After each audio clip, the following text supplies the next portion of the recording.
Oh. Ano kapag ganun, may katabi Game. ka. Oo, may katabi ako eh. Okay. Mas gwapo pala siya in person. Ay, oo. Ganda ng skin. Grabe. Rabin Angeles. O, ganda ng skin. Parang Korean skin. Hi, Hello po. Robin. Hello. Rabin. Good evening. Hindi po sa halata inyo. kanina pang umaga nandito. Alas 5 pa daw ng umaga eh. Pero sabi. fresh na fresh.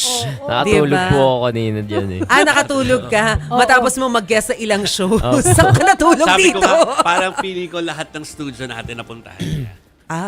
Di maganda. Maski Nakapag nasa TV5 kabila. tour ka. Yes. Opo, ang saya po. Para naikot ko na po yung buong TV5.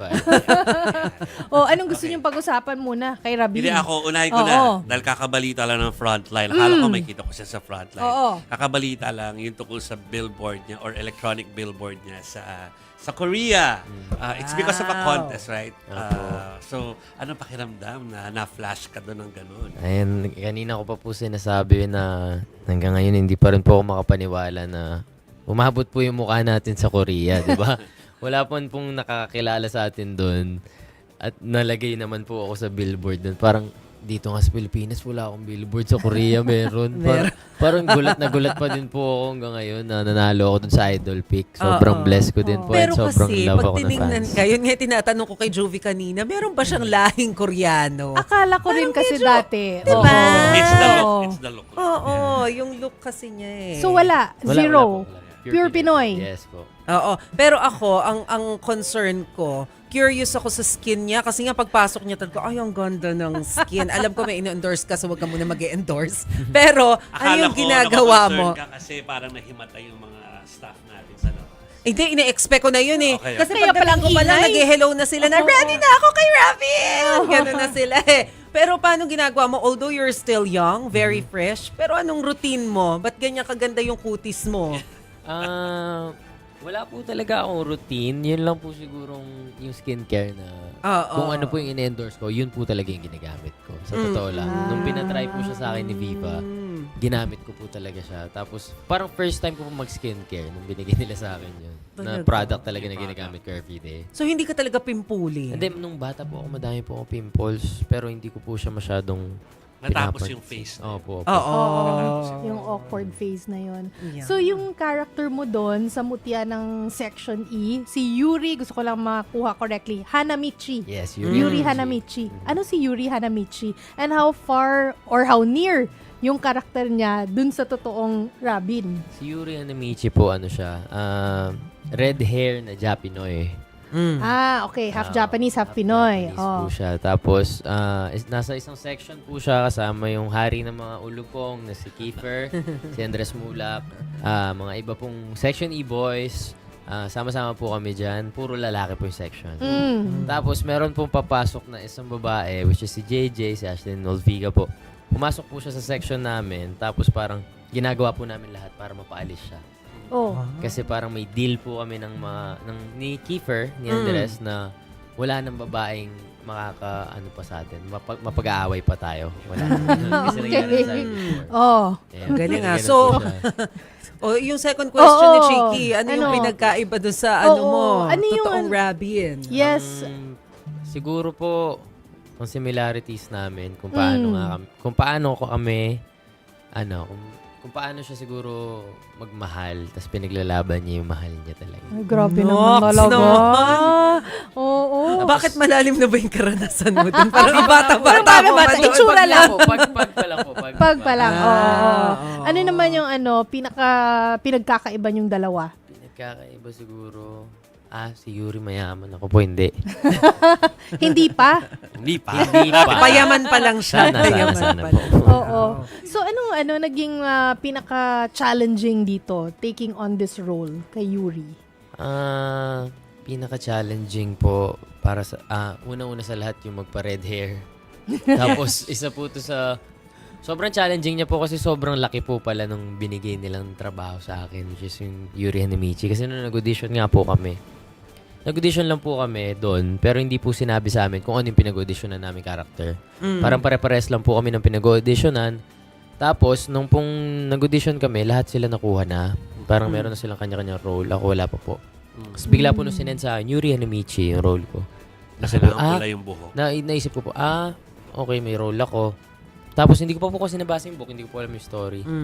Tapos nung po sinabi sa akin, parang second lead po siya. Isa po siya sa mga marami pong exposure doon. So, grabe yung pressure. Talagang nag-aral po talaga ako para doon sa role na yun. Oo. Pero how was it working with other Yun. artists, yung mga kasama Ang mo? saya po nilang kasama. Para lang po kami naglalaro. Pero marami rin po kami natututunan sa isa't isa talaga. Sino Lalo sa pinaka-close mo doon? set. Pinaka-close ko po doon.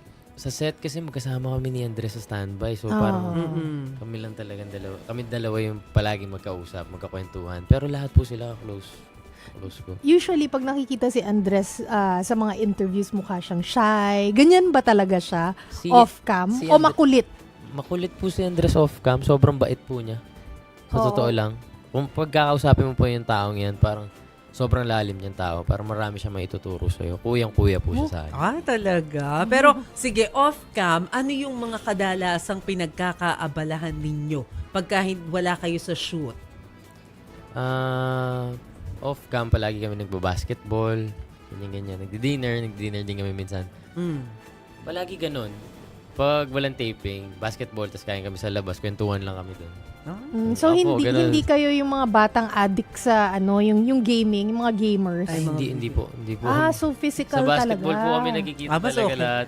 Tapos halos buong cast po, halos lahat ng boys kasama pag nagbabasketball. Oh, Sa set po nice. Ang talaga ganda kami ng ng mga bonding basketball. nyo. So more of sa boys yung bonding, hindi sa girls? Yung girls po, meron din silang bonding. Hindi, I mean, kayo with the girls. So more of boys and then girls yung magkasama. Hindi talaga nila pinapasok sa Oo. section. Kahit sa kahit in real life. Pero pag sa set Biro lang, naman po, biro lang. grabe talaga yung bond namin. Sama-sama talaga. Grabe, alam namin na hit itong series na to even before mapunta dito sa TV5 para sa isa pang run, ano. At pinagkakaguluhan na sila Mase and Chiki even before itong run nila ngayon.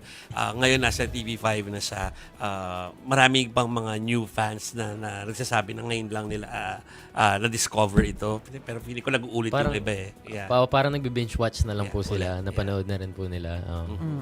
Pero nakakatuwa po, nasa TV5 na tayo. Pangarap ko lang po makita yung sarili ko sa TV noon. Oh, tapos ngayon may billboard ka pa Oo. sa ibang bansa. So kung pangarap mo dati na may billboard dito sa Pilipinas at makita sa TV, ano pa yung ibang mga goals mo? Especially sa career.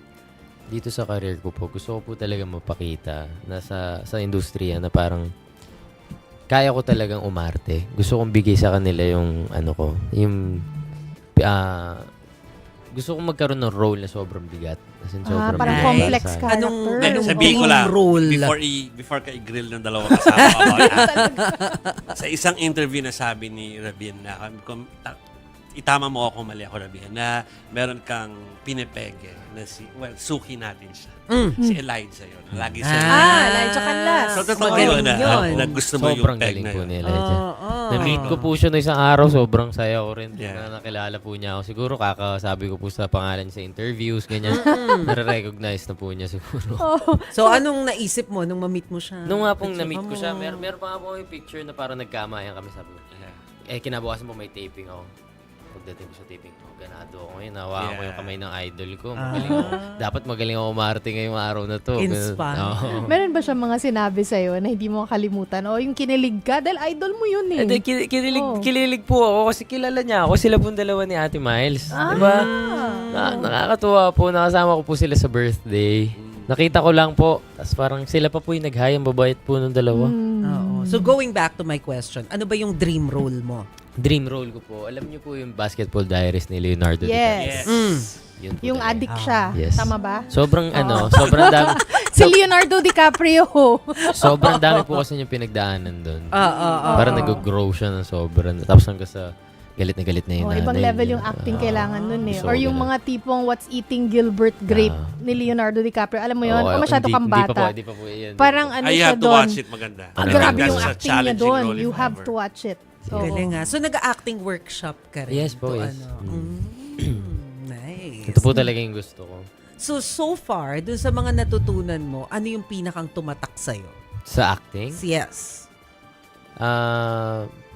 Siguro yung 3Bs. Ito yung palagi kong ina-apply pag umarte ako. Believing, becoming, and being. Ito yung pinaka, parang, okay, ito dapat lagi kang ganyan, lagi kang ganyan. Tapos lagi ko pong, bago po pumunta sa set, lagi kong kinakamusta yung sarili ko, how do I feel? Ganon palagi. That's nice. Ikaw din ba yung mga tipo ng pagpunta sa set, eto na ako? Ayan, ganon po. Ganon. Tsaka hindi po ako natutulog sa set. Parang pag nasa set ako, dapat ready Nandun ako ka palagi. talaga. Oh, in character the whole time. Hindi naman po Hindi in the whole character. time. Hindi po Oh. ako in character the whole time. Pero pag nasa set ako, alam ko po na aarte ako. Oh. Ganun So, lang. Pero hindi ako as... Before yung last question ni Chiki, tatanong ko lang kay Rabin kung dahil ngayon merong additional run itong series ninyo na Mutya ng Section E. Pero I'm sure baka naman meron ka na naka-line up na mga pwede mong i-reveal sa fans mo na dapat nilang abangan na Yes mga po. proyekto. Meron po akong darating na bagong serye po sa June 15 sa Vivo One din. And sana dito din sa TV5 soon. Yung Seducing Drake Palma po. Ay. Sige, invite. Okay, invite. Ayun po.